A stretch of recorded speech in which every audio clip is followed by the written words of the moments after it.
anta subhanaka inni kuntu minaz zalimin.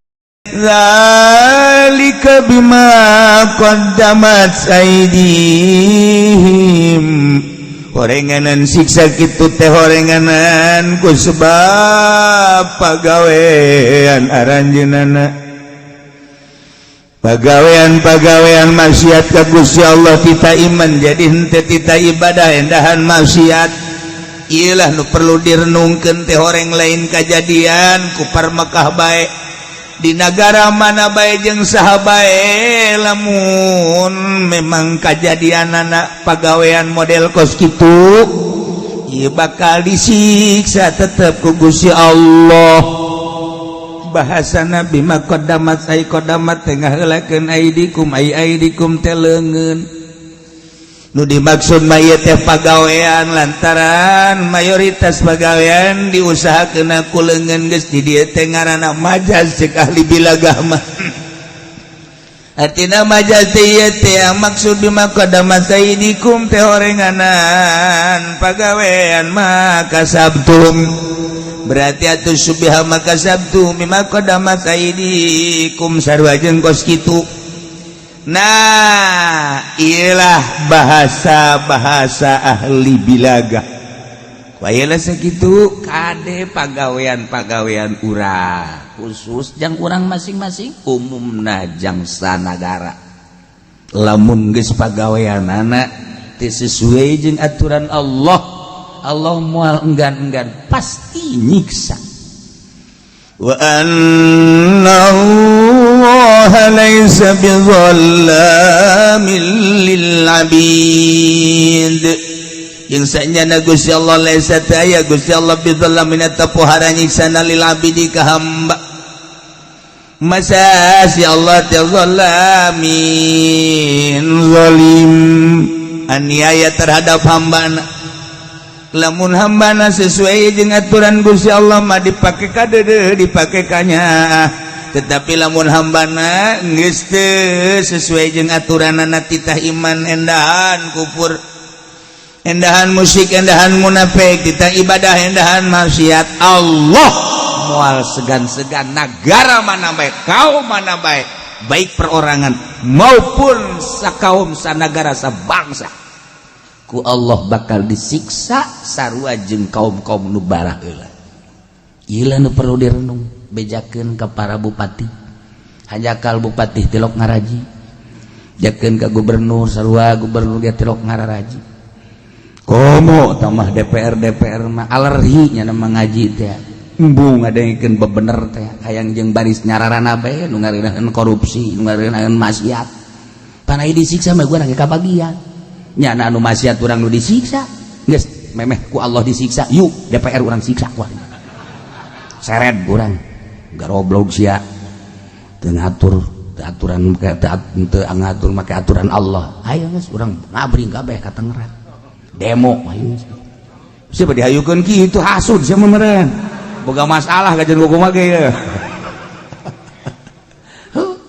we pamarentah anu ngaji bener-bener jangan ngada sehatan dirina kebe geus jadi mantan asal geus jadi mantan bae karek ngaji mantan camat mantan polisi macan TNI mantan karak ngararaja kitu mah keur ngajabat embung bener nyaranana ulah sok kitu cenah kieu aja kami ge ngararaja jeung saha dia ngaji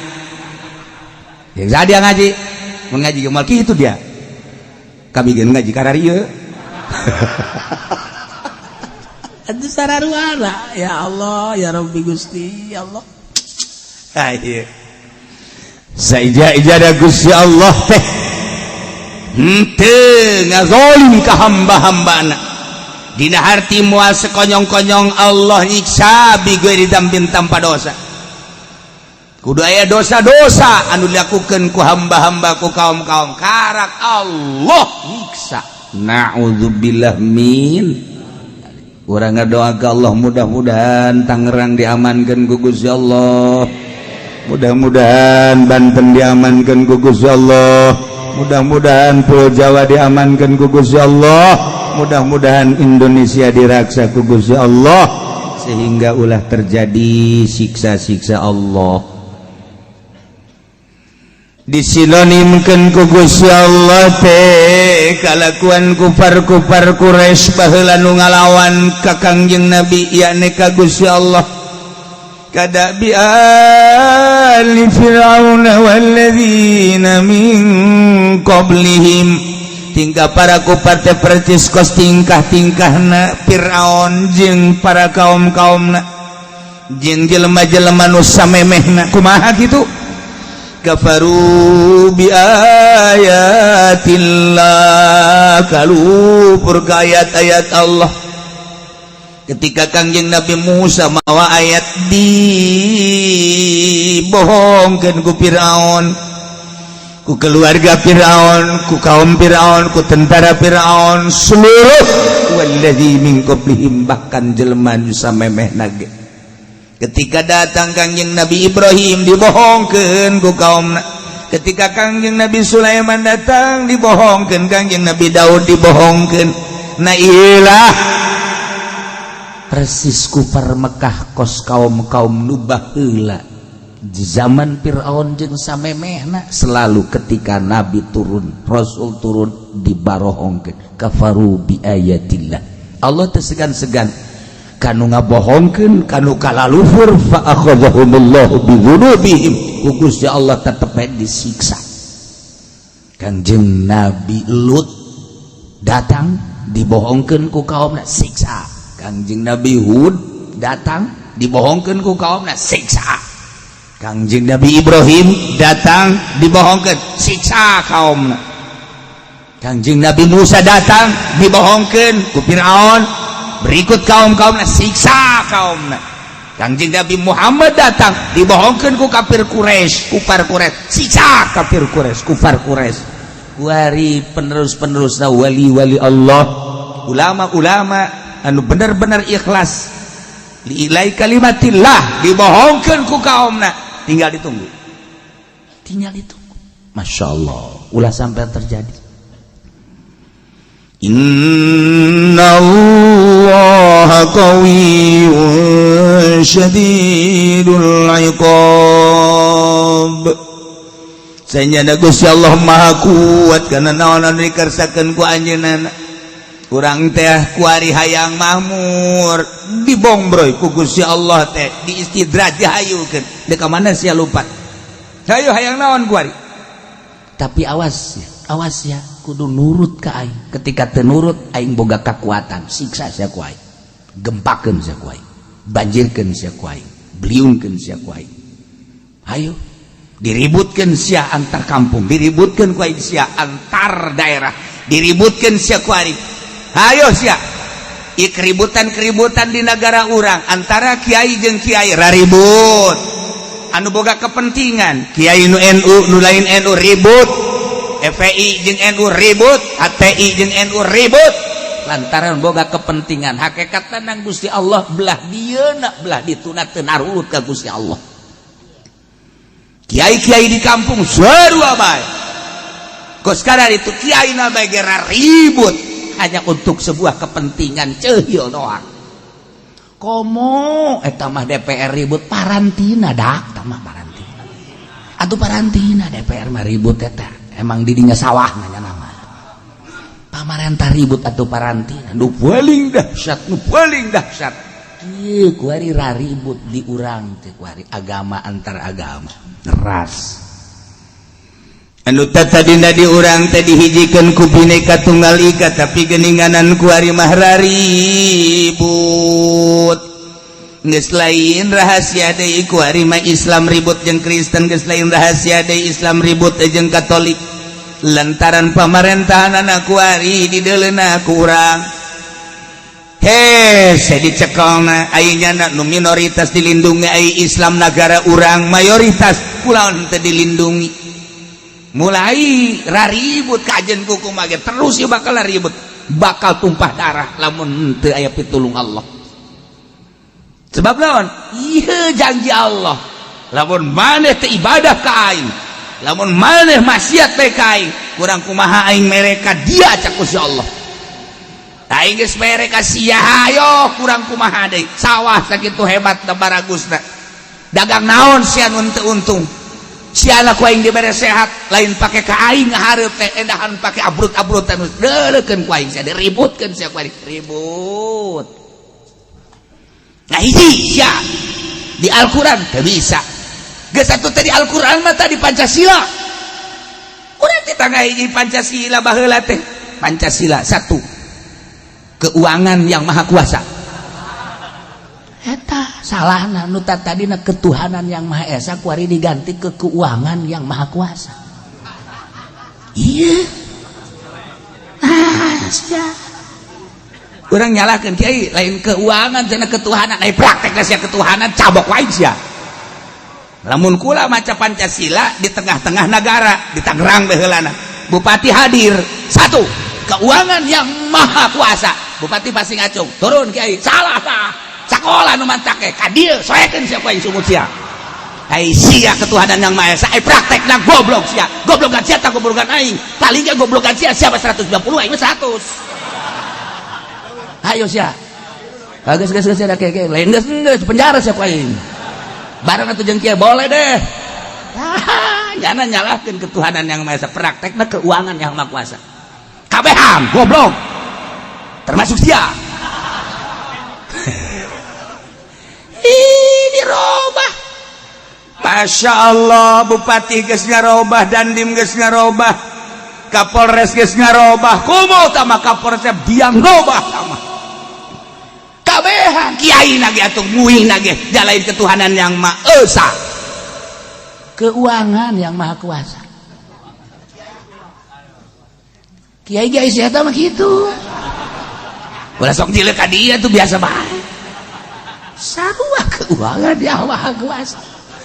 Lamun geus dirobah ketuhanan yang maha esa menjadi keuangan yang maha kuasa, ribut kajen kumaha ge. Pasti ribut. Imam Ghazali geus ngajelaskeun ulah ka Kangjeng Nabi luhur teuing.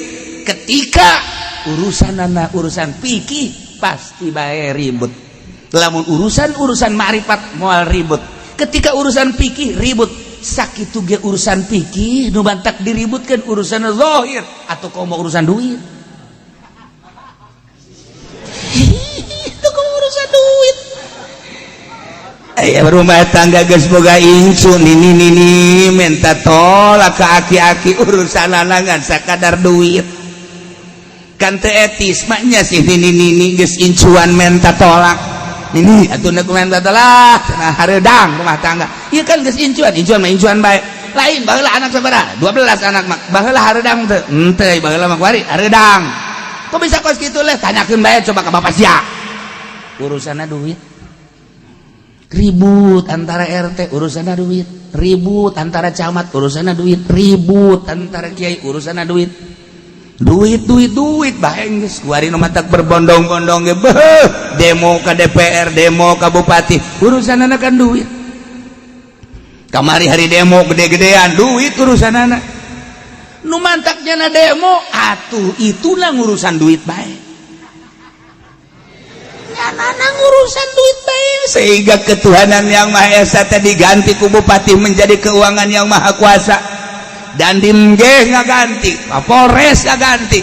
Kulantaran geus diganti ketuhanan yang maha esa menjadi keuangan yang maha kuasa, atuh dihandap milu sarua bae marudah deui. Hah, kabehan dihandap milu hudang rakyat, kemudian buruh milu hudang lantaran nu diuruskeunana keuangan yang maha kuasa. Geus teu percaya deui kana kekuasaan Allah, teu percaya deui kana kekuasaan Tuhan, terpercaya deui kana kemahakuasaan Allah. Hanya di bibir ketuhanan yang maha esa, hartina ketuhanan teh maha kuasana lain lalagaan Allah mah. Anu kaharti ku urang geus biasa, teu kaharti ge loba kemahakuasaan Allah diganti ku ari nyana bersandar kana kekuasaan uang. Dirobah ketuhanan yang maha esa, kekuasaanana menjadi keuangan. Ribut pasti kajian kumaha sebab nyana urusanana eta. Mudah-mudahan bupati orang jadi ahli tasawuf. mudah-mudahan Kapolres urang tasawuf, mudah-mudahan dan di murang tasawuf sehingga kena urutan mun bupati tasawuf, camat-camat jeung lurah-lurah tasawuf diganti ku ari kiai jadi bajingan, dibalikeun nyana tasawuf kiai bajingan, kiai mah babari nyana mah bajingan ge tereh, nyana mah tereh tobat asal geus teu diondang mah aja bayang lah geus embung pepegatan jadi jeung pemerintah tobat salagi diambet mah teu tobat-tobat tolol teh kiai goblok. Masya Allah. Iyalah jadi ayah sarupa jeung umat-umat dubah ieu tasbih aya kap ngaranna ada tasbih wa ada tasbih opat ada tasbih na ieu musyabah beh ada tasbih wajah syibih ta dibuang ieu teh musyabah da buha ulai kada bi ali fir'aun tingkah kufar Mekah musyabah Da'bi ali Fir'aun musyabah bekap adalah ada tasbih wajah syibina fit'anib sarua tingkah para kupar teh percis okos tingkahna para Fir'aun jeung kaum dina pada boga kalakuanana kafaru bi ayatillah nu ujung-ujungna bakal fa'akhadhahumullah mun baheula rombongan Fir'aun kupur ka ayat Allah yakni ka Taurat kemudian disiksa dengan kakufuranana atuh sarua bae di zaman Kangjeng Nabi ge kupar Mekah teh kalalu pur ka ayat-ayat Al-Qur'anul Karim atuh disiksa ku Gusti Allah dengan bentuk siksa yang berbeda. Ia terus berlanjut sampai ke akhir zaman. Ulah sampai nunggu siksa orang. Selalu lobakeun istighatsah, lobakeun tobat ka Gusti Allah. Mun aya negarawan pemerintah anu keterlaluan mabok misalnya zina, misalnya korupsi, misalnya toel saeutik. Ulah korupsi bae bisa disiksa bagi dua. Ya Karim, ya Allah, urang kade korupsi gal poe jasa Masya Allah. Kade ulah dilawan Allah sebab Allah mah qawiyun maha kuat, syadidul iqab, pohara pisan nyiksa. Dzalika bi anna Allah lam yakum mughayyiran ni'matan an'amaha 'ala qaum hatta yughayyiru ma bi anfusihim. Dzalika itu siksa-siksa anu datangkeun ka para kafir-kafir teh belah dituna nu baraheula belah dina kufar Mekah disiksa ku Gusti Allah dengan siksaan anu dahsyat melalui tenggeulan malaikat langsung ditenggelna make alat-alat palu langsung ti neraka dihantem ti hareup dihantem ti tukang berubah wajahna ajur-ajuran kulitna ge menjadi hideung sakumaha areng kajadian anu pohara ese nyaritakeunana sebab ieu mah siksa bakal terus berlanjut setelah Kangjeng Nabi para sahabat tabi'in datang ke tahun 2018 aya. Nah iya wadah dicaritakan kunaon memang gitu siksa-siksa nu diturunkan ke para kufar tehorenganan bi anallah kusabab sanyana Gusti Allah lam yakum mughayyiran ni'mah Allah moal ngarobah kana nikmat an'amaha anu geus dipaparinkeun nikmat ala kaumin kana kaum langsung diganti begitu saja dengan siksa moal hatta yughayyiru ma bi anfusihim hingga kaum eta lah anu ngarobah kana nikmat-nikmat anu datang ka dirina. Nikmat maka pan pamere Allah ulah dirobah syukuri. Mantak ya anu ngahartikeun merubah nasib salah eta kudu sok baca ieu tah. Ya Allah tidak akan merubah nasib seseorang kecuali orang itu berubah nasibnya sendiri. Cipan jadi kos kitu atuh. Patalina jeung akidah bahaya eta narjamahkeun teh. Nikmat. kabeh ieu aya sabaraha ayat nu patali jeung ieu nikmat kabeh ge lain nasib moal bisa dirobah bil qadari khairihi wa syarrihi minallahi taala mantap ieu tanggung jawab teh jelema teh anu nyieun terjemahan ayat ieu ku nasib nikmat Allah mere nikmat ka urang ti eueuh ka aya beuh masyaallah saenggeus da aya urang dibere sehat mata bisa nelen nu geulis ya karim masyaallah karim ciri bisa ngadengekeun suara-suara biduan nu merdu masyaallah dasar jamaah osok siksaeun Allah irung gitu kene bisa ngambeun nu seungit-seungit ya Allah letah bisa ngarasakeun kelazatan gitu keneh dubur gitu keneh kubul ya Allah masih produktif masih keneh istimewa subuh sakumaha alif teger luar biasa aya nu kos wao lan apa atau madu ya Allah lempang masih keneh sehat nikmat ti Gusti Allah aing mere nikmat ka sia kade cek Gusti Allah kade aing teh kapan neulegeun ka sia geus kuari dirasakeun ku maneh dahar ngeunah bae dikiriman ku aing hayu melalui usaha sia dagang sia untung belikeun ka beas jeung lalahuna dahar sia kade nanti aing teh sia teh nyawa ayo sok geura nyawa alhamdulillah meunang sakintal saton dan lain sebagainya bawa ku sia ka imah giling ku sia rasakeun ku sia dahar nikmatkan sia masyaallah sia sehat pamajikan sehat sareubeung beuteung kan sare peuting si ditangkep sia nikmatkan tuh deuk kumaha deui nah ieu kanikmatan ieu teh kudu disyukuri terima kasih melalui hati ya Allah ya Rabb ieu teh nikmat ti Gusti teu aya dewe nu mere nikmat iwal ti Gusti catet ku hate abdi ngayakinkeun bahwa nikmat ieu teh ti Gusti omongkeun ku sungut alhamdulillahirabbil alamin masyaallah sadaya puji kagungan Gusti abdi dipasihan nikmat ku Gusti praktekkeun ku pagawean waktu sholat yang kamu sholat ke masjid ngarana bersyukur kos kitu teh ulah alhamdulillah cenah ieu syukur jasa ka Gusti Allah tadina muriang bari jadi sehat boh masyaallah salat teh itu salat teh blaon aja ya Allah ya Rabbi lain syukur tak kupur garana tekadkeun ku hate bahwa nikmat ti Gusti Allah ucapkeun ku sumut kedalkeun alhamdulillah wa amma bi ni'mati rabbika fahaddits praktekeun ku awak sok geura pake salat mun kuat pake puasa mun kuat hayu pake ibadah ke Gusti Allah bikeunan melalui zakat bikeunan melalui sedekah sunnah bangunkeun demi syiar masjid tuh pasantren tuh majlis tuh dan lain-lain sebagainya ngaranna syukur nah ketika henteu bersyukur kufur ngaranna dirobah punyana nu kudu syukur jadi kufur bakal dirobah ku Gusti Allah nikmat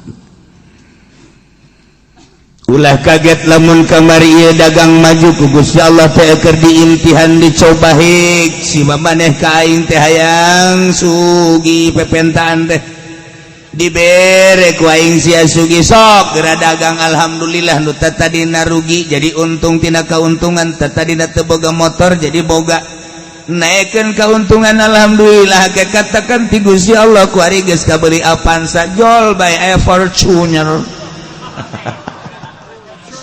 masyaallah kabong bro himatul aliyah keluar isuk-isuk jedur balik sore-sore jedar usaha teh banting tulang geus teu jaho kaler kidul alhamdulillah kabelilah Fortuner nah cek Allah tujuan maneh hayang sugih teh kapan geus dik syukuran apa de kufuran maneh ka aing dideleukeun sia ku aing ketika bersyukur lamun syukur ka Allah la azidannakum tambahan sia ku tapi wala in kafartu inna azabi lasyadid sia kufur ka aing kurekeun moal kebal deui awas aing maha kuat aing maha ningali aing maha sagala-galana cek Gusti Allah nang aing teh sia ternyata kututang kote tengnya nak karak boga Fortuner ge rara santai dunia miliknya na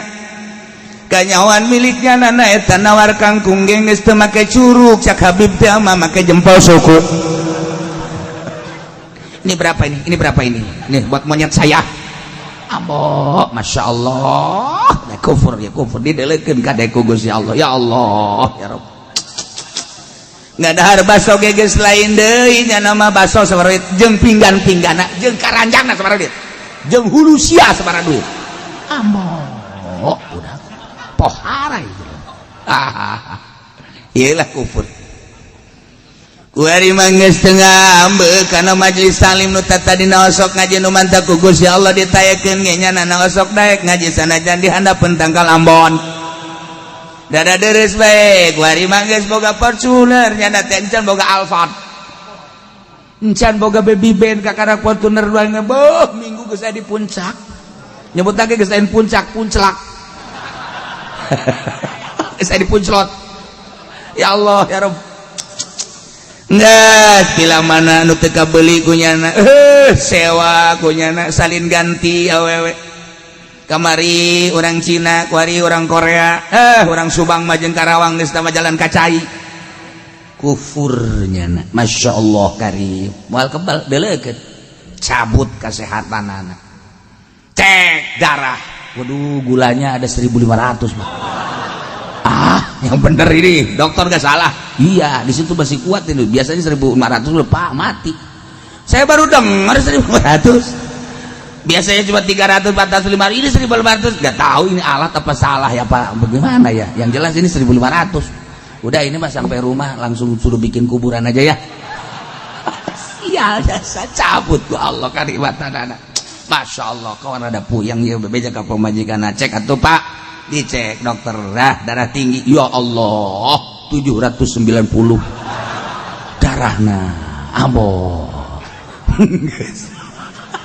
pamajikan kayak bingung dokter tolol dan naon dia nggak tahu cek dokter alat saya menunjukkan 790 ini kalau makan daging sedikit lagi udah jadi 900 udah siap-siap dah kesono geus tenang geus tah nikmat nu kamari ngadahar naon bae bebas nikmat nu kamari nginum naon bae bebas nikmat nu kamari lelempangan kumaha bage kendala kuari lempang geus asa oyag-oyagan dahar diatur teu meunang ngadahar daging teu meunang ngadahar gitu lauk asin uyah dan lain sebagainya manis-manis ulah Masya Allah konsul deui ke dokter dok saya udah lama nggak makan daging karena penyakit darah tinggi ya terus kira-kira kalau sapi sama kambing dahsatan mana dahsatan sapi kambing mah tuh nyepak gak seberapa tapi sapi waduh siap tak dokter urusan anak sepak ya bayu dokter hebat ya pokoknya kayaknya asa dibunuh asa di dokter ya Masya Allah itu orang bilang katanya ndak apa panasan daging apa namanya kambing salah sapi yang lebih dahsyat boleh dah makan kambing udah nggak apa-apa penting sampai rumah makan daging nggak lama lagi dah dok gimana sih dok lah iya cabut ku Allah awas teka rasa tak kurang Allah maha segala-galana dzalika bi anna Allah lam yakum mughayyiran ni'matan an'amaha ala qaumin hatta yughayyiru ma bi anfusihim urang anu diberi nikmat ku Gusti Allah lain syukuran kemudian kufur ka Gusti Allah delekeun ku Gusti Allah sia geus ngarobah nikmat menang ti aing dirobah deui ku aing sia sok kabaheula teu boga sapatu sia hayang boga sapatu nah kuari geus boga sapatu pake ku sia dan bisulan dampal suku sia sapatu dibabawa lain dipake abeh kajahoan ku batur boga sapatu beli tapi nah digantungkeun di pundak tinggal cek babaturan itu sepatu kuda pundak aing boga ngan bisa dipakai emang kunaon bisul dampal suku aing tuh bandingkeun maning mana nyana boga sapatu jeung teu boga sapatu baheula teu boga sapatu sehat suku kuari boga sapatu bisul suku ayo sia bandingkeun ku sia ya nah gitulah selalu bala makeun manehana alhamdulillah hidup sederhana be kamu sholat ka masjid ka majelis taklim aya maulidan aya rajaban pangheulana nyana nyumbang kuari barang geus luhur ngapak hirupna geus teu nyahokan nu leutik masyaallah kuari mah wayah muludan nyana di puncak wayah rajaban nyana di Bali geus sararese lebaran geus teu bisa dihubungi HP-na geus teu bisa dihubungi aya di Singapura nyana Allah karim pohara ye barang jadi bos teh orenganan hate leutik nama cerik lantaran baheula keur hidup sederhana jeung pamajikan dek jam sabaraha bae ceklak masalah barang ku hari hirup geus ngapak di toelan dia teu daek hudang geus berobat-obat diurut geus diurut masyaallah tah sia duit loba beuli ku sia awewe bisa opat sia tapi teu hudang naon artina. Ayo nyana nangkarak bae diome ku pamajikan opat. Geus nu hiji dadah ka udah saya mah cerai aja. Emang buat apa begitu? Nu hiji deui sarua bae mumpung ora keneh kula rek balik bae ka. Sina naonan, teu naonan kula ge butuh. Balik tinggal 2 deui, bertahan 2 deui. Teu kuat ngan 10 poe doang. Balik tinggal hiji dia nyana hirup sorangan bae goblok aing sugih ongkoh. Tapi aing sorangan bae hirup luntang lintung nyana baliknya nangkep guguling naonan ya guguling mah urang nangkep cicing bae Bandung mah nu mantep ditangkep nyana nangkep deui kan karasa guguling atuh mendingan jeung kebo atuh keboona bisa nejeh nyana ieu kunaon ieu nikmat teu disyukuri nyana endahan dikufur teu karasa ku Gusti Allah dicabut kanikmatan masyaallah ieu keur perorangan awak cabutlah mata cabutlah celi cabutlah huntu kuari mah geus teu bisa nginum es asal nginum es bebes sing renteng ka mata kararasa sadis teh ieu es musuhnya jeung es anu tadina jeung es teh jalan menyatu iraha bae kapan saja dibutuhkan jadi kasegeran kuari mah neuleuh es teh sarua jeung neuleuh kafir musuh sia jeung aing kuari mah jeung daging musuh jeung es musuh lauk asin musuh atuh kabeh musuh kuari mah dahareungan jeung kentang doang kitu beunang make uyah cek pamajikanna isuk page tomang geus teu kudu dahar naon sia ngomong paeh ka sialah lawan kaya duit boga mambalayah mobil ayo imah ambalayah sia tapi dicabut ku Gusti Allah barang teu daek hudang mereuh mangkaning nikmatud dunya salasah nikmat dunya teh ngan aya 3 doang geus eueuh deui kanikmatan teh ngan sakadar nikmatud dunya kan 3 hiji naom hees eta kanikmatan 2 nomor kadua kublah nyium nomor kaditulu nomor katiluna idkhalu zakar ngabebaskeun si eta geus sakitu nikmatun anak wari dicabut teu bisa hees konsul ka dokter mobil ambalaya imah mewah kadaharan loba teu bisa hees tersiksa jana ayo sia Masya Allah karim jeung pamajikan ge sarua jeung kadal atuh geus aya mah aya tapi geus teu hasrat Nek kumaha atuh janyanana dicabut ku Gusti Allah. Ayo ese jasa. Aduh aing teh hirup kos ge jasa. Pabajika dengan nasehatan paeh bae ka. Sia kunaon kitu atuh di naon cecena teh hirup oh mangpaatna. Aing kitu mah paeh kula ngora keneh bisa kawin deui jeung saya goblok sia. Nganyerikeun hate aing sia. Kuat. Dicabut ku Gusti Allah. Ieu naon? Nikmat lain disyukuri tapi dikuput. Tapi loba jelema anu syukuran ka Gusti Allah bu tadina susah tadina mangan sakadar dagang leletikanan ditaekeun ku Gusti Allah tapi nyana bersyukur terus bae la in syakartum la azidannakum santunan yatim piatuna terus fakir miskinna terus be tatangga terus nggak bangun terus makin ditaekeun ku Gusti Allah tadina boga mobil teh kekarak 10 kuari mah geus 100 hese make kan mobil ngan didelekeun doang hese make nu mana ya sih make mobil ieu 100 ngabeeg-beeg kabeh ya Allah ya Rabbi sapatu 100 sendal 100 hei hese make tapi kunyana dimanggakeun beta mobil aing 100 ya beusi deuk make pilih nu mana bae kajen teuing aing mah nyewa ge hebat amat jelema nya beus sideuk mararake los tak geus aing mah kajeun nyewa angkot bae. Amboh parah. Sapatu aing parake los geus ya. Sendal aing parake los. Asa ulah pamajikan aing bae dipake geus ya. Bahkan aing sia butuh-butuh teuing mah pamajikan aing los pilih ku sia tah. Wae aing deuk dipicen los jang sia kawin heula abe aing bisa nyandung deui. Boh tak bojore amat cak pamajikanana. Beus si batur butuheun. Aing deuk jadi sahabat Ansor sakeun nanti.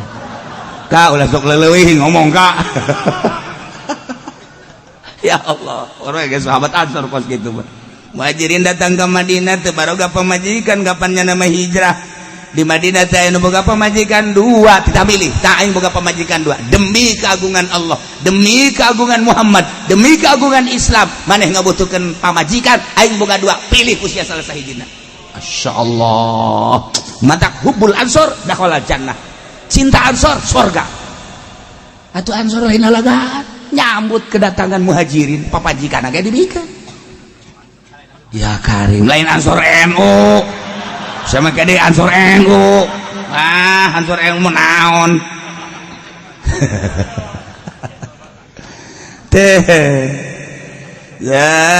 Zalika bi anna Allah lam yakum ghaira. Kejadian siksa-siksa Allah anu diturunkeun ka para kufar-kufar ti zaman baheula depikeun ka zaman kufar Quraisy. Eta teh ku gara-gara nama manehanana henteu bersyukur ka Gusti Allah bahwa Allah teh kapan henteu erek ngarobah kana nikmat nu geus dibikeun ka kaum kecuali kaum eta ngarobah nikmat nu geus dibikeun ka kaum eta. Bangsa Indonesia teh merdeka tahun 40 di bawah bendera merah putih Bung Karno dan Bung Hatta. Dibuatlah aturan Pancasila Bhinneka Tunggal Ika NKRI, Negara Kesatuan Republik Indonesia, satu negara, satu bahasa, satu nusa, satu bangsa. Sabang sampai Merauke disatukan, duduk sama rendah, berdiri sama tinggi. Urang bawa negara urang di tengah-tengah dunia, maju di bawah Bung Karno dan Bung Hatta. Kunjungan ke berbagai negara sangat disegani Bung Karno. Di Jepang sangat disegani, di Amerika luar biasa, di Uzbekistan malah menemukan makom Imam Bukhari. Di Rusia sangat menghargai Bung Karno. Di Saudi Arabia tangkal kalapa dipelak di Jeddah oleh Bung Karno. Kemudian di tempat Said aya batu menang Bung Karno, terus ke Irak, kemudian ke berbagai negara. Tujuan Bung Karno bangsa Indonesia supaya satu-satunya bangsa di dunia yang punya kehormatan yang tinggi, sehingga cita-cita untuk membuat PBB di Indonesia. Seperti etalah cita-cita Bung Karno dengan bahasa setiap ceramah, gantungkan cita-citamu wahai anak muda Indonesia di atas langit. Hebat Bung Karno, lain lalagaan. Hebat Bung Hatta, luar biasa. Di bawah bendera sangsaka merah putih NKRI, luar biasa disegani di dunia. Nikmat merdeka dirasakan oleh bangsa Indonesia. Bersyukurlah sebab nu jadi presiden Bung Karno, nu jadi menteri-menterina, nu jadi gubernurna, nu jadi bupatina, kiai-kiai. Terteralah kuari setiap kabupaten nama-nama jalan kiai.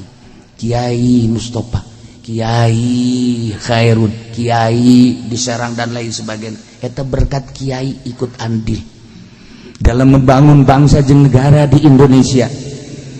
Di dieu abahna abah bapak kolot kula Kiai Haji Romli jadi lurah seumur hidup. Desa teh dipake ngaji ku Kiai Haji Romli mah. RT titah mawa masyarakat saurang 10 bae lamun boga RT 10 jadi 100. RW gitu kene, RK gitu kene. Eueuhna ngaji di desa, di majelis taklim, di musola. Hubungan bupati jeung lurah sangat erat lantaran ngemajukeun bangsa jeung negara. Masya Allah, hirup suasana di Indonesia. antara Surabaya jeung Banten teh menyatu. Masya Allah, dibuatlah pada tahun 12 iya Muhammadiyah, diciptakan dari tahun 26 NU, satu kesatuan antara negara jeung NU jeung Muhammadiyah, tidak ada saling menghina. Masya Allah, nikmat luar biasa. Negara agraris ngeunaheun pohara jasa.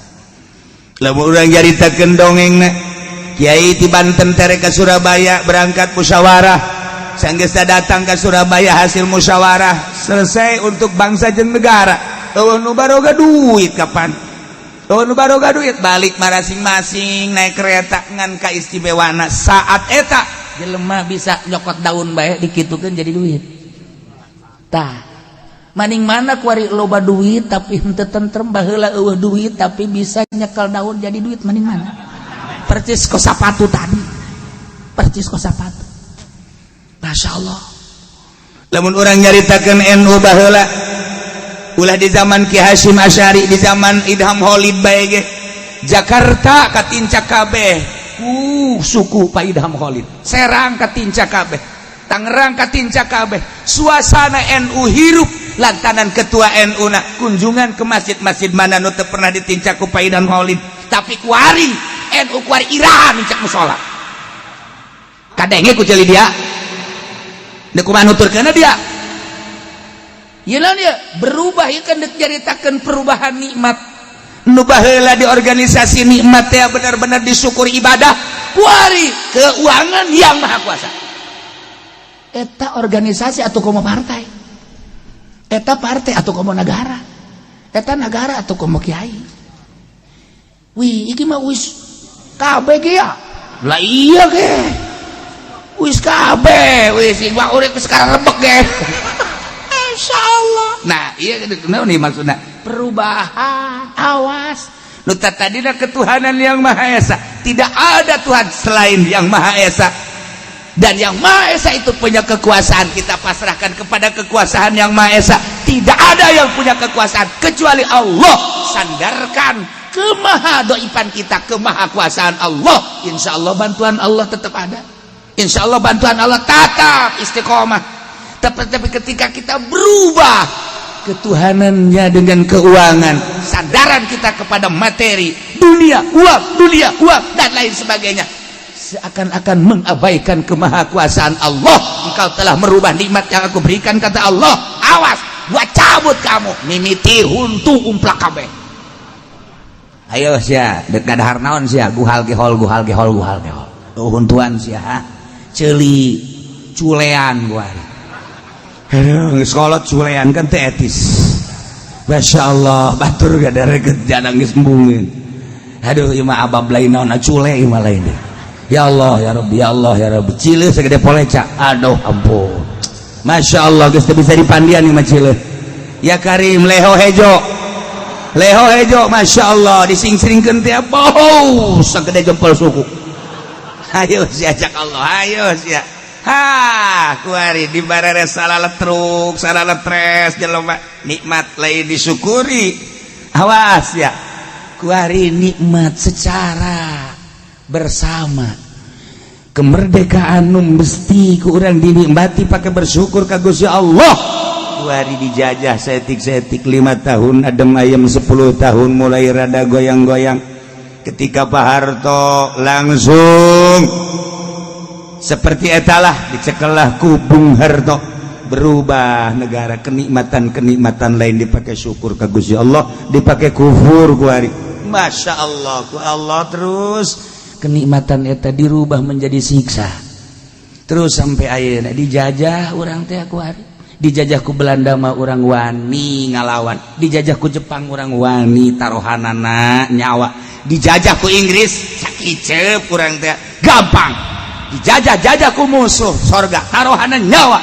Ketika dijajah orang ku perpolitikan jeung perekonomian, henteu karasa ku ari teh budaya Indonesia berubah. Anu tadina piawai ramah budaya Indonesia diakui dunia di bawah bendera merah putih, nu dibawa ku Bung Karno sangat piawai jeung ramah terkenal di dunia sopan santun anu luar biasa lantaran dididik ku para wali-wali Allah ku para kiai-kiai diserang ku ari dijajah ku Belanda gampang dijajahlah ku budaya ku ari mah anu tadina make tiung dijajah melalui televisi tiung dibuka anu tadina make samping di Bandung teh istilahna aya istilah parahyangan dibuka ku ari mah lamun di Jakarta aya istilah Rongres Jakarta ku ari mah dibuka akibat serangan ti luar negeri teu karasa ku ari mah masyaallah karim tiung geus lenyap baheula mah mun ngakukeun ti doyong jeung ti ledug teh lamun teu make tiung teh isin lantaran di dinya aya Ki Ahmad di dinya aya Ki Khairun digelam di dieu aya Kiai Samaun isin ngakukeun urang gelam teu make tiung kuari dibalik isin mun urang doyong make tiung isin mun urang ledug make tiung dibalikeun tinggal tunggu awas siksa ti Gusti Allah kuari di negara keur diserang dijajah kuari urang RRC ngajajah ka urang masyaallah lain lalagaan kuari urang ngadenge tentang narkoba teh lain 1 kilo 2 kilo tonan kuari mah masyaallah nu beunang mangan sakintal sabaraton nu lolos kitu keneh minuman-minuman anu tadina mah masyaallah karim hanya di tempat naik club doang hanya di hotel ge tingkat kasabaraha nu aya teh kuari geus digelar BSD ti mimiti botol nu sagede cinggir datang ke botol nu sagede Haji Pendi aya botol minuman geus teh aya teh uy apa aya lantaran urang diserang dijajah muina ngomong diiming-imingi banyak jangan banyak ngomong hanya hanya oke hanya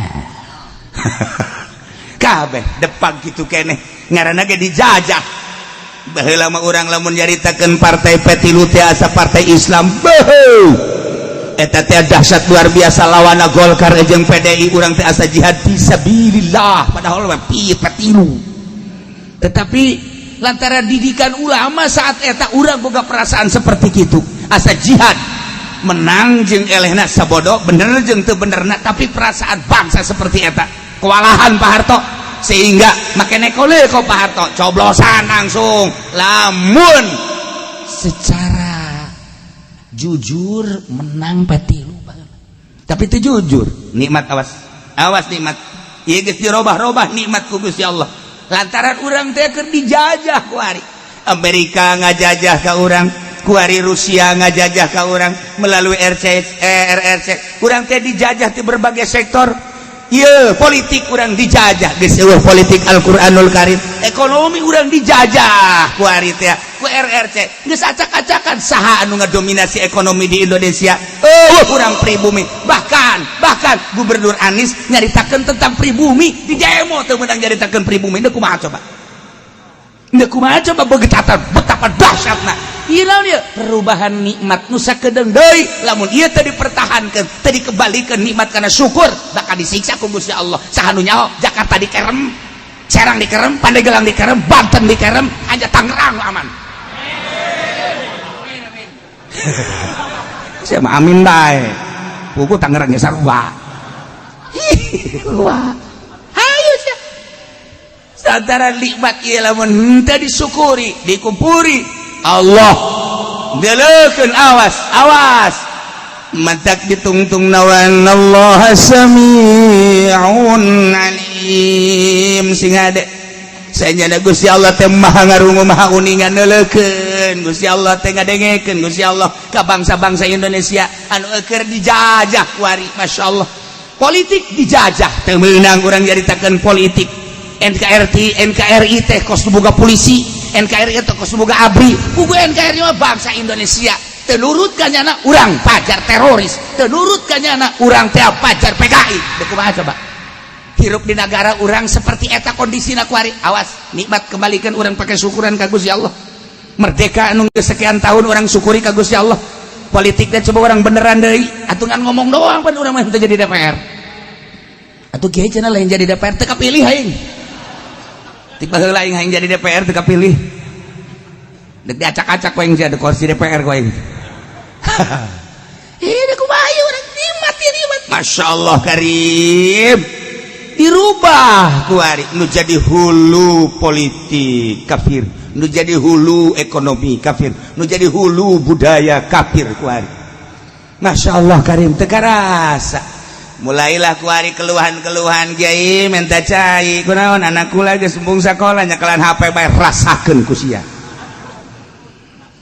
geus mulai unggal poe keluhan ibu-ibu ya Allah kiai anak teu daek sakola cek nya main HP bae nu hiji daek sakola tapi pamolikeun motor gede puguh makna ge dagang uleg hayang motor gede aing inget mega uleg tatung-tung geus tah bahasa uleg teu jalan macan dagang uleg doang anak yang motor gede asal geus bida balikeun motor emang daek sakola tuh moal jatah sarupna motor mah lain jang sakola tah mah jang ngetrek dia tadi kumaha ayo sia kawalahan. Wah berapa ratus berapa ribu ibu rumah tangga mengeluh tentang anaknya ialah hasil jajahan kafir.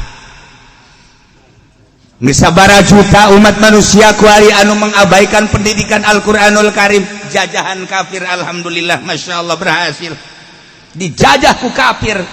Sabaraha juta manusia ketika jual beli geus teu bakat tarima meuli tarima ngajual geus dijajah ku kafir melalui cek, dijajah ku kafir melalui etol, dijajah ku kafir melalui e-money, dijajah ku kafir melalui transaksi anu di luar aturan Fathul Muin, di luar aturan Riyad Takrib. Urang geus kuari teh geus teu berdaya dijajah ku nyana. Balanja di mana urang teh bayar di mana. Bayarnya di mana, bayar di mana geus teu bisa terima meuli. Jajan lagi make kaca geus dus kabur kuari teh hasil jajahan kafir dirasakeun ku urang kabeh. Kiai hanya membahas baheula tentang kumaha eta duit dipindahkeun ka cek. Ketika orang transaksi make cek kumaha dibahas di Bahtul Masail. Kemudian kuari dibahas deui tentang etol perpindahan uang melalui kartu kadeleuna mah tapi aya maknaan duit eta teh mun leungit berarti sarua jeung leungit duit kuari aya e-money anu ku urang ditenden ke di bank atau dibawa ku urang bisa diisikeun 1 miliar 1 triliun dan lain sebagainya. Nah ieu teh koskara itu kumaha ieu budaya mana dan kumaha hukumna tantangan kiai geus teu dibahas kuari mah jadi bahas ya kitu-kitu keneh dibahas ku urang masalah kredit minggu dibahas haram kredit anu 2 akad ketika antara cash jeung kredit berbeda harga berarti 2 akad basa hiji barang 2 akad didengekeun ku celinyana balik ngaji nambahan kreditan pan gara roblok eta pan darah dia tolol ande kumaha hayu sia jajahan kafir asup ka sanubari dengan rasa mudah tetapi mengabaikan Al-Qur'anul Karim mengabaikan hadis Nabi. Hanya berapa persen kiai anu ngabahas, hanya berapa persen kiai nu make jak kiai na ge boga showroom, jak kiai na ge boga HP na opat kiai boga HP na saat ada kiai na ulah loba omong ulah cilak-cilak opat atuh kobo pedagang. Berhasil Yahudi ngajajah bangsa Indonesia melalui Belanda kandas, melalui Inggris kandas, melalui Jepang kandas. Tapi melalui politik dan perekonomian sangat berhasil. Tunggu 10 tahun 20 tahun ke depan wallahu alam. Wallahu alam. Iyalah anu dipikirkan ku Habib Rizik, iyalah anu dipikirkan ku Habib Lutfi, iyalah anu dipikirkan ku kiai-kiai ke depan bagaimana bangsa Indonesia, ke depan bagaimana anak-anak kita dan ke depan bagaimana cucu-cucu kita.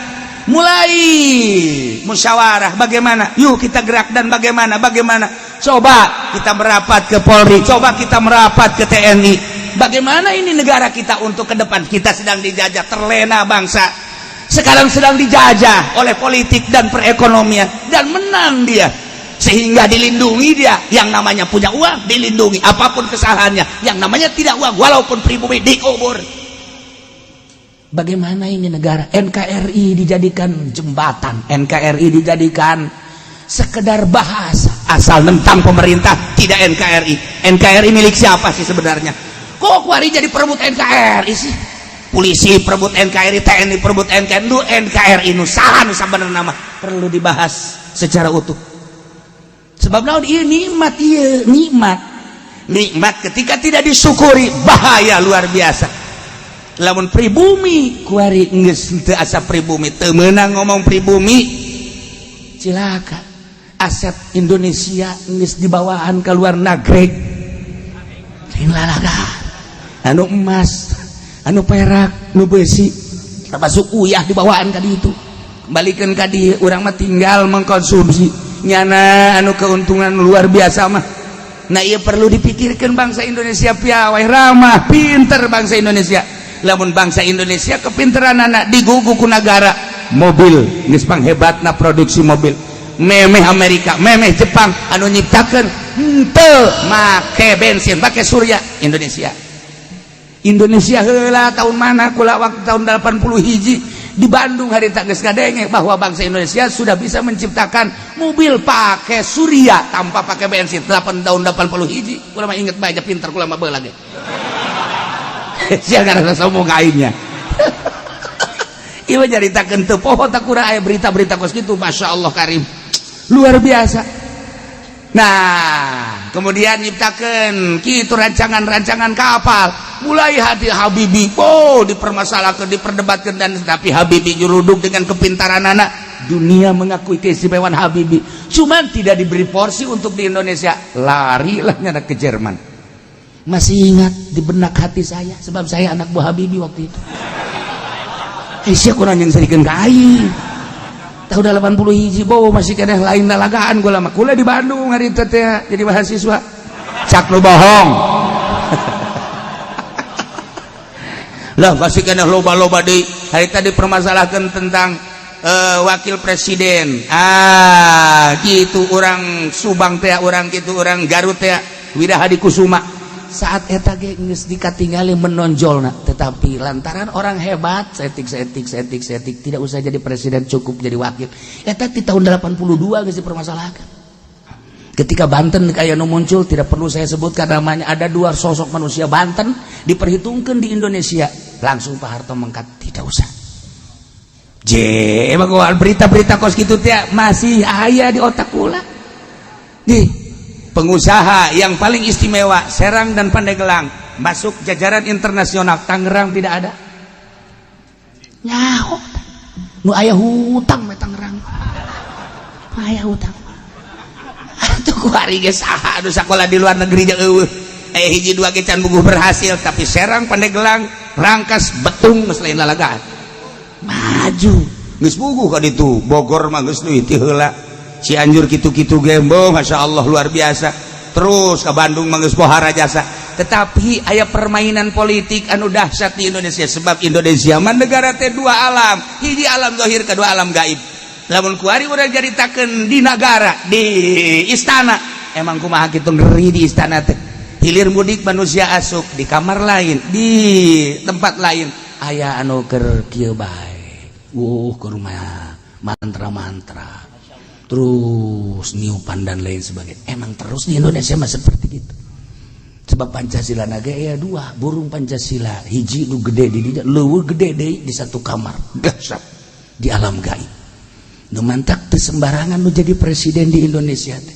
Kudu aya dua izin lohir rakyat jeung bangsana. Izin gaib tadi dinya. Tadi taji pengen jadi presiden. Dan kudu gaib langsung banting bae. Mantap kuru teureun-eureun datang ka kuari. Geus cenah moal jadi presiden RT ge moal. Eta Indonesia mah aya dua. Batak lamun urang zarah ka Cigundul, saha sisi Gundul. Eta teh Raden Arya Wiratanu Datar teh eta teh saha jeung kumaha masa hirupna, lain sembarangan manusia. Lantaran nyana bisa di dua alam, alam zahir jeung alam gaib. Bung Karno nu matak dahsyat Indonesia di bawah tambuk Bung Karno bisa hirup di dua alam. Ila Indonesia sebab baheula Wali Songo seperti eta. Aya dua kerajaan di Indonesia teh. Nah, lamun diaritakeun tentang kerajaan di Indonesia seperti eta, nu mantak tumbang kerajaan-kerajaan. Kerajaan Yogyakarta, kerajaan Surakarta, termasuk kerajaan Banten yang tidak dibubarkan tapi tetap bubar, menyatu di alam nu eta. di jerona teh macem-macem saha anu bakal muncul kejawen lah, muncul kewalian lah, muncul urang mun nyaritakeun kos kitu di Indonesia lain lalagaan dahsyat wahara hanya jelema-jelema tertentu lah anu bisa masuk kadinya. Nah ieu kunaon Jokowi bisa kuat lantaran mari teruskan sia kuaing moal wakalan anu teruskeun kuaing sakedeung deui ke lalakon Indonesia bakal jeung Pancasila na kuaing dibahas ngaraji sia ka aing sombong amat aing keur sombong kadang-kadang lain ka sia maksudna ka DPR nyahoan aing bener di lain lalaga kula kuari geus aya anu mere baju merah putih kula geus aya anu mere bendera merah putih lamun Gus Dur waktu haul ka dieu aya merah di dieu aya anu merah putih kukula ditanya ti saha ieu ti kesepuhan kuari kula geus aya anu mere kula kaget kula lamun ke make baju merah putih minggu kamari kukula dibahas merah putih ieu naon ieu kaharepna nah awas ye bahaya gede nikmat awas kembalikan urang merdeka di bawah naungan sang saka merah putih di bawah tambuk Presiden Bung Karno dan Bung Hatta dilanjutkan kuari ku urang poho karena nikmat siksa Allah bakal datang engke bakal loba anu ceramah tentang merah putih kiai-kiai dan lain-lain sebagainya sebab ieu geus keluar tidak aturan-aturan NKRI nyana ngomong NKRI justru nyana pengkhianat NKRI nyana ngomong NKRI nyana bajingan NKRI kudu dikembalikan supaya ulah datang siksa ti Gusti Allah. Nah dzalika bi annallah